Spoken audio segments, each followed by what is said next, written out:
जैसा कि आप देख रहे हैं मंच पर हमारे साथ देश के करोड़ों युवाओं के प्रेरणा स्रोत और शिक्षक अवध ओझा जी साथ में बैठे हैं। बहुत खुशी की बात यह है कि आज से अवध ओझा जी आम आदमी पार्टी ज्वाइन कर रहे हैं।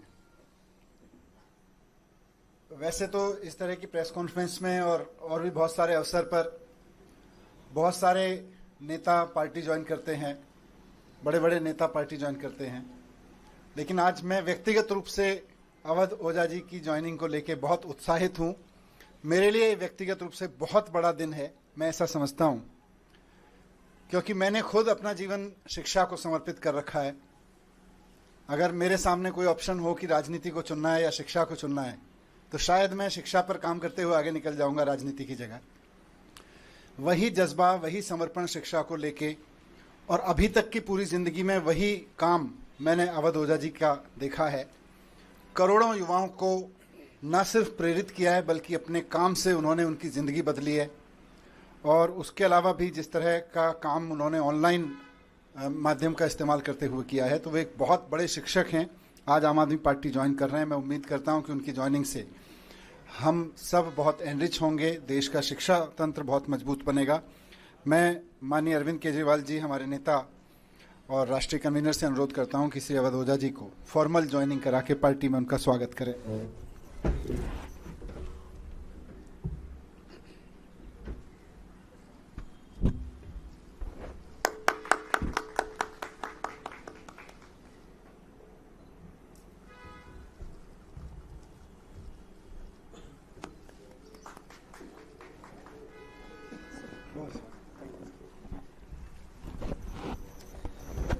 मैं अब सर से अनुरोध करूंगा कि 2 शब्द इस अवसर पर कहें। अवध ओझा जी। जय हिंद फ्रेंड्स। सबसे पहले मैं आम आदमी पार्टी और आम आदमी पार्टी के सर प्रमुख अरविंद केजरीवाल जी, मनीष सिसोदिया जी, सबको सहृदय से धन्यवाद देता हूं कि उन्होंने मुझे राजनीति में आकर शिक्षा के लिए काम करने का अवसर दिया है। शिक्षा एक ऐसा माध्यम है जो परिवार, समाज और राष्ट्र की आत्मा है। जितने भी देश दुनिया में महान हुए, उनकी पृष्ठभूमि में कहीं ना कहीं शिक्षा का योगदान रहा। तो मैं आज अपनी इस राजनीतिक पारी की शुरुआत पर आप सबसे ये बात साझा करना चाहता हूँ, जैसा कि हमारे नेता मनीष सिसोदिया जी ने कहा कि अगर मुझे राजनीति और शिक्षा में से कुछ चुनना हो तो मैं निश्चित तौर पर शिक्षा को चुनूंगा। ऐसा ही कुछ उद्देश्य मेरा भी है और राजनीति में आकर शिक्षा का विकास मेरा सर्वोत्तम उद्देश्य है। धन्यवाद।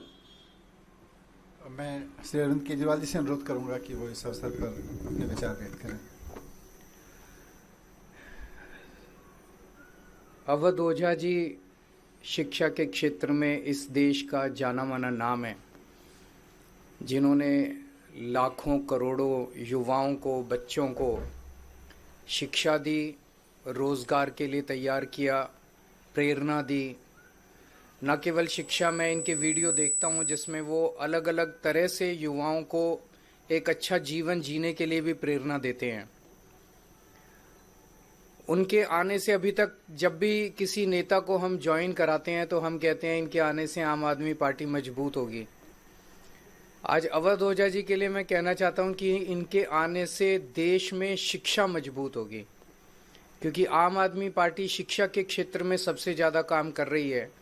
और आम आदमी पार्टी के ज़रिए जब ये शिक्षा में काम करेंगे तो देश की शिक्षा मजबूत होगी। और राष्ट्र निर्माण में शिक्षा का सबसे बड़ा महत्व है, तो राष्ट्र निर्माण मजबूत होगा एक तरह से।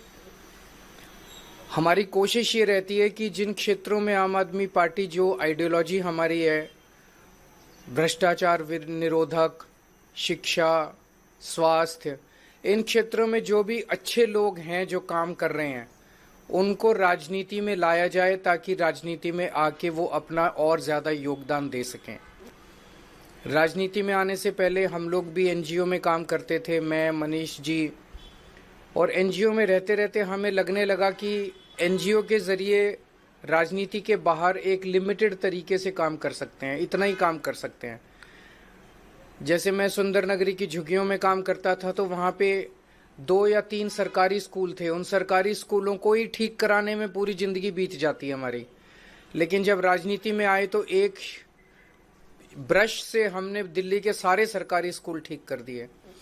तो अवध ओझा जी अब जब राजनीति में आए हैं तो वो शिक्षा के क्षेत्र में, रोजगार के क्षेत्र में खासकर एक बहुत अहम भूमिका निभाने वाले हैं, जिससे दिल्ली को और देश को बहुत फायदा होगा। तो मैं तहे दिल से अवध ओझा जी का पार्टी में स्वागत करता हूं।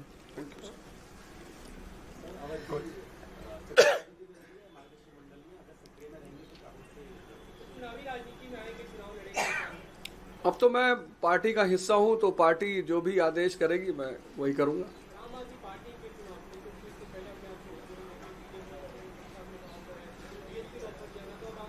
आपने आम आदमी पार्टी की जो शिक्षा का विकास धारा है, सिर्फ उसमें एक आध पॉइंट अगर आप देख लें कि 97% रिजल्ट है 12th का गवर्नमेंट स्कूल का। एक साल में तो 99% आया था।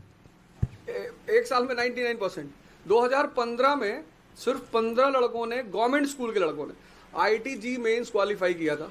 इस बार 783।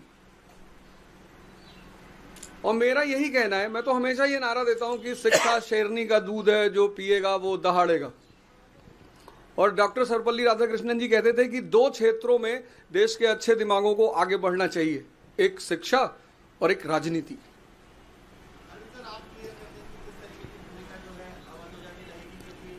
थोड़ा सा सस्पेंस बना रहने दीजिए। आने वाले दिनों में रोल आउट करेंगे, आपको बता देंगे, सबसे पहले आप ही को बताएंगे। Thank you. Thank you. Thank you.